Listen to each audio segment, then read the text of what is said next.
Mga Kapinoy, 1 taon, 2 taon, may pati 3 taon wala pa ring resolution ang residence card. Ito ang totoong frustration ng maraming kababayan natin dito sa Poland. At ako, hindi rin ako exempted. Sagutin natin ngayon, normal pa ba ito o may nangyayari na sa immigration system ng Poland?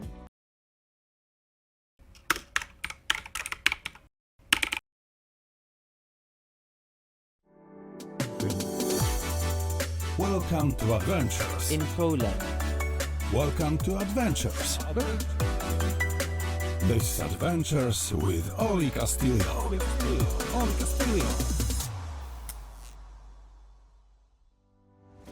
Dzień dobry mga Kapinoy. Hindi ko akalain pagkatapos ng mahigit 16 years dito sa Poland, mararanasan ko pa ang ganitong katagal na paghihintay. September pa ako nag-apply. Hanggang ngayon, waiting pa rin. At alam ko, hindi lang ako ang may ganitong sitwasyon. Marami sa ating mga kababayan ang parehong nakakaranas nito. Wala tayong sigurado kung kailan ito darating. At kung ikaw ay isa sa mga naghihintay, gusto kong malaman mo, hindi ka nag-iisa. Sa video na ito, 3 bagay ang tatalakayin natin. Una, ang totoong timeline ko ngayong taon.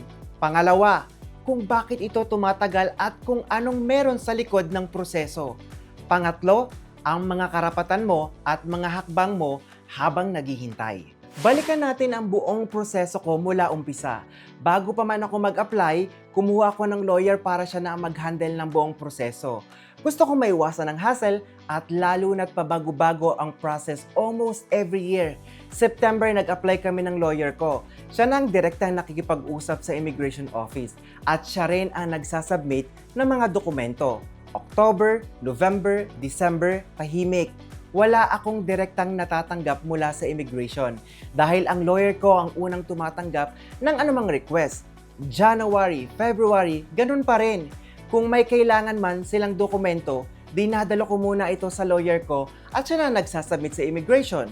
March, tinawag ako para sa biometrics. Doon ko rin na-submit ang mga karagdagang supporting documents na hinihingi nila sa tulong ng lawyer ko at doon ko natanggap ang stamp sa passport bilang patunay na kumpleto na ang application ko.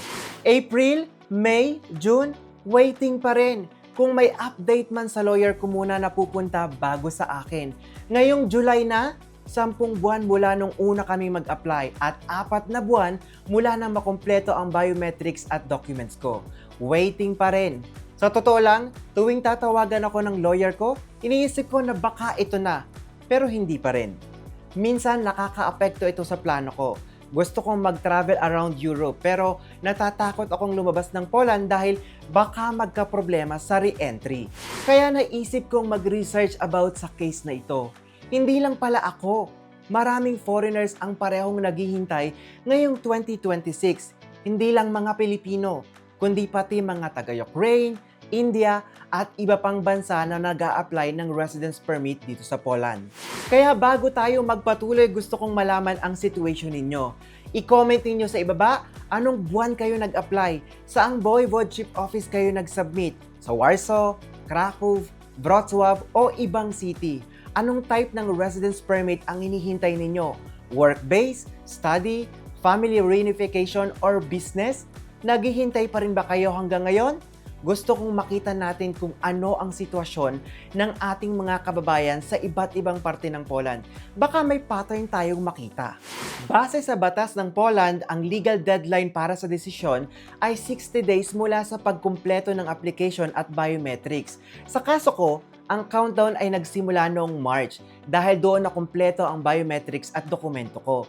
Pero ito ang minimum sa papel, hindi ang karanasan ng karamihan, 1 taon, 2 taon, kahit 3 taon pa nga. Sa normal na process, ang temporary residence permit ay umaabot ng 4 hanggang 12 months.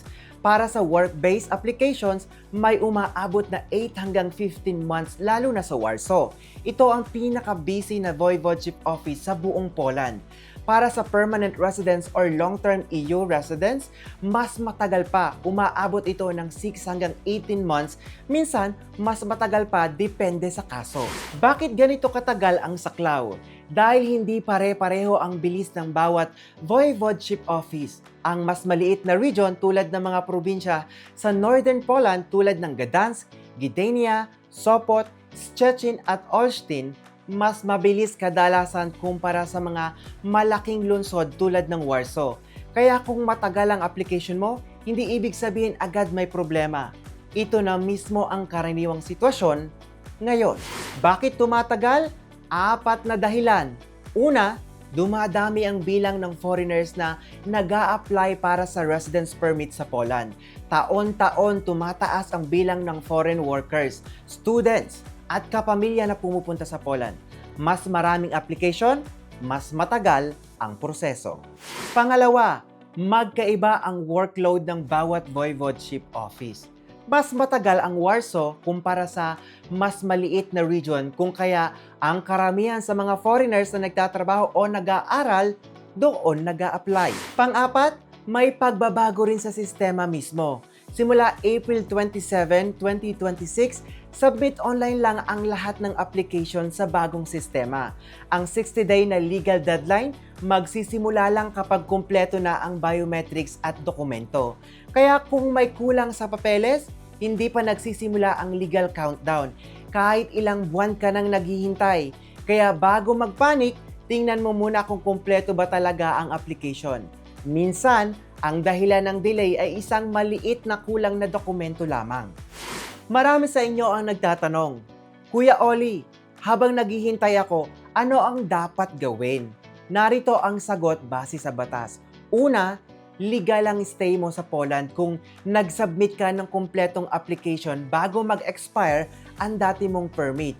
Ang stamp sa passport mo or ang decision letter, ito ang patunay na legal ang status mo.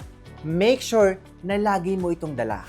Pangalawa, pwede kang magtrabaho sa kumpanyang nakasaad sa application mo habang naghihintay. Basta ito rin ang employer na nasa iyong dokumento. Pangatlo, kung magpapalit ka ng employer habang pending ang application, ipaalam ito sa Voivodeship Office sa loob ng 15 working days. Kadalasan, nire-reset nito ang processing clock. Kaya kung may iwasan mo, mas mainam na manatili muna sa parehong employer hanggang matapos ang proseso. Pang-apat, mag-ingat sa paglabas ng Poland habang naghihintay. Ang stamp mo ay hindi valid na Schengen travel document. Kung kailangan mong lumabas ng bansa, kumuha muna ng special visa sa Polish consulate para makabalik. Kung wala kang ganitong visa, malaking risk ang paglabas ng bansa kahit pa sa loob ng Schengen area.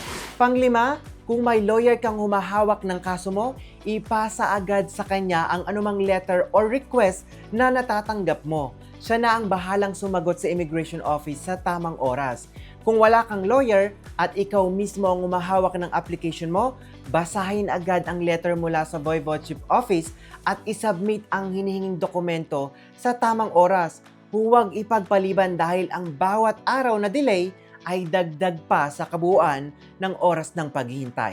Pang-anim, kung lampas na sa 60 days na legal deadline at wala pa ring desisyon, may karapatan kang magsampa ng opisyal na reklamo laban sa Voivod. Tinatawag itong punaglenye at ito ay para sa hindi pagbibigay ng desisyon sa takdang panahon. Isinasubmit ito sa Voivod at ipinapasa naman nila sa Head of the Office for Foreigners para sa review. Hindi ito garantiya ng mabilis na resulta, pero ito ang legal na paraan para hilingin ang paliwanag or pagbilis ng proseso. At panghuli, huwag basta maniwala sa mga post sa social media na walang official na source.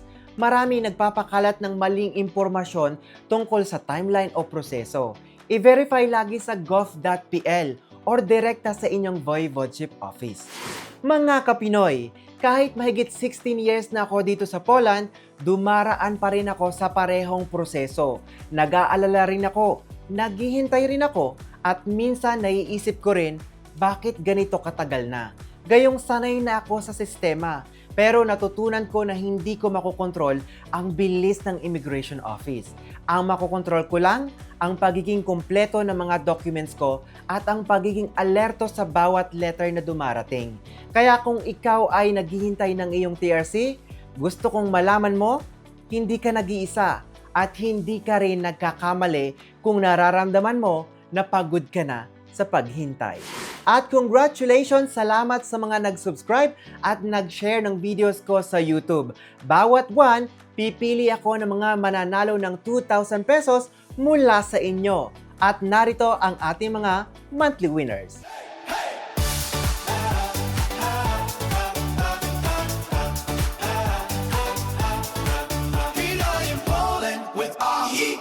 Patuloy lang sa pag-subscribe at pag-share, baka ikaw na ang susunod na manalo. Always be vigilant and do your research. Maraming salamat po sa patuloy na pagsuporta. I am your Filipino vlogger here in Poland, Pinoy in Poland with Oli. Bringing you informative videos at laging nagpapaalala, ang sikreto ng pag-asenso ay nagsisimula sa isang pangarap at pagsisikap. Dziękuję bardzo i do zobaczenia. Thank you and see you in the next video.